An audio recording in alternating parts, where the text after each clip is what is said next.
নমস্কাৰ বন্ধুসকল শ্ৰেষ্ঠতাৰ দৌৰত আকৌ এবাৰ শীৰ্ষত আজমল আইন মহাবিদ্যালয় হয় আপুনি ঠিকই শুনিছে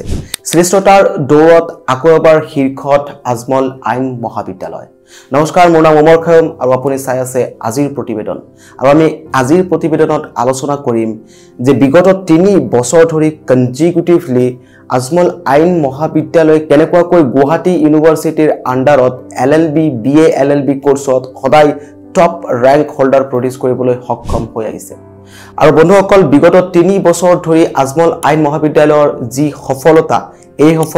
এই বছৰত তেওঁলোকে ধৰি ৰাখিছে হয় বন্ধুসকল 2024 ৰ আইনি বিষয়ৰ গুৱাহাটী ইউনিভাৰ্চিটিয়ে যি ৰিজাল্ট পাবলিশ কৰিলে যি তালিকা পাবলিশ কৰিলে সেই তালিকাখনত একেবাৰে শীৰ্ষত আজমল আইন মহাবিদ্যালয়ৰ ছাত্ৰ-ছাত্ৰীৰ নাম দেখা গল আৰু আজমল আইন মহাবিদ্যালয়ৰ এনেকুৱা সফলতাত আজমল ফাউন্ডেশনৰ ট্ৰাষ্টি মৌলানা বদৰুদ্দিন আজমল সাহাব আৰু সিৰাজউদ্দিন আজমল সাহাবেও আজমল আইন মহাবিদ্যালয়লৈ শুভেচ্ছা আৰু শুভকামনা জ্ঞাপন কৰিছে এই কথাষাৰ জনালে এটা প্ৰেছ মিটৰ জৰিয়তে আজমল ফাউন্ডেশনৰ সঞ্চালক ডক্টৰ খসৰুল ইছলাম সাহাবে আমাৰ ট্ৰাষ্টি মৌলানা বদৰুদ্দিন আজমল সাহাব আৰু সিৰাজউদ্দিন আজমল সাহাবে ইতিমধ্যে আমাৰ আজমল ল কলেজৰ প্ৰিন্সিপাল তথা সমূহ শিক্ষক শিক্ষয়িত্ৰী আৰু কৃতিত্বৰ অধিকাৰী ছাত্ৰ-ছাত্ৰীসকললৈ অভিনন্দন যাচিছে আৰু তেওঁলোকে অতিকৈ আনন্দিত আৰু তেওঁলোকে গৌৰৱান্বিত অনুভৱ কৰিছে এই প্ৰেছ বিজ্ঞাপনৰ জৰিয়তে জনা যায় যে আজমল আইন মহাবিদ্যালয়ৰ 3 বছৰীয়া এলএলবি কোৰ্সৰ পৰা মিস্টাৰ তহিৰ চৌধুৰীয়ে প্ৰথম স্থান লাভ কৰিবলৈ সক্ষম হৈছে গুৱাহাটী ইউনিভাৰ্চিটিৰ আন্ডাৰত আৰু 5 ইয়াৰ্স বিএ এলএলবি কোৰ্সৰ পৰা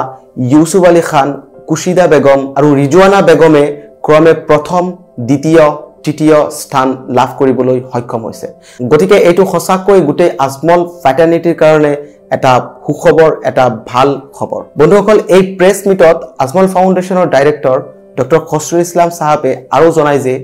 এইখন ইনষ্টিটিউট হুজাইত এষ্টাব্লিছ কৰাৰ পিছত ৰিজন আছিল ছাত্ৰ-ছাত্ৰীক এটা উন্নত মানদণ্ডৰ আইনীয়া শিক্ষা দিয়া আৰু লগতে সমাজত যিসকল ব্যক্তিয়ে ন্যায়ৰ পৰা বঞ্চিত হৈ আছে এই ন্যায়ৰ হকে যুঁজিব পৰাকৈ এজন যোগ্য আৰু এজন হট লয়াৰ্স প্ৰডিউস কৰাই আছিল মৌলানা বদৰুদ্দিন আজমল সাহাব সিৰাজউদ্দিন আজমল সাহাব ট্ৰাষ্টি অফ আজমল ফাউন্ডেশনৰ মেইন উদ্দেশ্য উক্ত প্ৰেছ মিটখনত আজমল ল কলেজৰ প্ৰিন্সিপাল ডক্টৰ আক্কাছ আলী ছাৰে কিছুমান টেকনিক আৰু ষ্ট্ৰেটেজি শেয়াৰ কৰি যায় উক্ত প্ৰেছ মিটখনত সাংবাদিক বন্ধুসকলৰ লগত যে কেনেকৈ আজমল ল কলেজ ইমান বেছি সফলতা অৰ্জন কৰিব পাৰি আছে তাৰে ভিতৰত আটাইতকৈ উল্লেখনীয় মুডকোট প্ৰেক্টিস সময় সময় ষ্টুডেন্ট বিলাকক কৰাই থকা হয় যাতে তেওঁলোকে এটা প্ৰ্যাকটিক্যাল নলেজ পাই যায় ষ্টাডি লাইফতেই সময় সময় ডিবেট কম্পিটিশনৰ জৰিয়তে ছাত্ৰ-ছাত্ৰীৰ মাজত এটা উৎসাহ আৰু এটা ভাল পৰিৱেশৰ সৃষ্টি কৰে আৰু লগতে সময় সময় ছাত্ৰ-ছাত্ৰীসকলক তেওঁলোকে ফিল্ড ষ্টাডিলৈ লৈ যায় গাঁৱে ভূঞে বহুত চ্যালেঞ্জিং হয় আমি জানো আমাৰ মিডিয়াম ইনষ্ট্ৰাকচন ইংলিশ সো আমি প্ৰথমতে আমি ইংলিশৰ প্ৰতি এটা ইন্টাৰেষ্ট জাগ্ৰত কৰাৰ চেষ্টা কৰো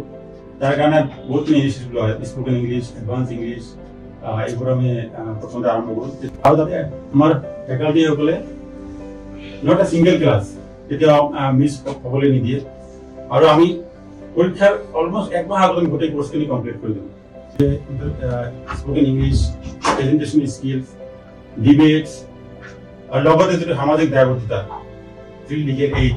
দুখীয়া মানুহৰ কাৰণে যিটো কাম কৰা যিটো ইচ্ছা সেই ইচ্ছাটো আমি ইয়াতে জাগ্ৰত কৰাৰ চেষ্টা কৰোঁ তাৰ কাৰণে আমাৰ এটা লিগেল এইড সেল আছে আমি সময়ে সময়ে গাঁওবোৰত গৈ লিগেল এৱাৰনেছ কেম্প কৰোঁ গাঁওখিনি সাৰ্ভে কৰোঁ আৰু যিমানখিনি মানুহ আইনীভাৱে বঞ্চিত হৈছে সেইটো আমি আইনী সাহায্য দিয়াৰ চেষ্টা কৰোঁ এতিয়ালৈকে আমাৰ ওচৰত 500টা কেছ ৰেজিষ্টাৰ্ড হৈছে যেনেকৈ দুখীয়া মানুহৰ কেছ যিবিলাক কোৰ্টত হৈ আছে কেছ ৰেজিষ্টাৰ কৰিছিল আমাৰ লিগেল সেলত তাৰে আমি 300টা কেছ সাকসেসফুলি ইয়াৰ পিছত এই উক্ত প্ৰেছ মিটখনত আজমল ফাউন্ডেশনৰ ডাইৰেক্টৰ ডক্টৰ খসৰুল ইছলাম সাহাবে ট্ৰাষ্টি মৌলানা বদৰুদ্দিন আজমল সাহাব আৰু সিৰাজউদ্দিন আজমল সাহাবলৈ ধন্যবাদ জ্ঞাপন কৰি কৃতজ্ঞতা জ্ঞাপন কৰি প্ৰেছ মিটটোৰ সামৰণি মাৰে আৰু আপোনালোকে যদি কোনোবাই ল পঢ়িব বিচাৰে আজমল ল কলেজত আপোনালোকে কন্টেক্ট কৰিব পাৰে because Ajmal law college is the best college among all ল কলেজেছ অফ আসাম ধন্যবাদ আপোনাক বহুত ধন্যবাদ আমাৰ এই ভিডিঅটো লাষ্টলৈকে চোৱাৰ কাৰণে এই ভিডিঅটো আপুনি যিমান পাৰে শেয়াৰ কৰি দিয়ক আৰু লগতে লাইক কমেন্ট শেয়াৰ আৰু সাবস্ক্ৰাইব কৰি আমাৰ ফ্যামিলিৰ লগত জড়িত হৈ যাওক ধন্যবাদ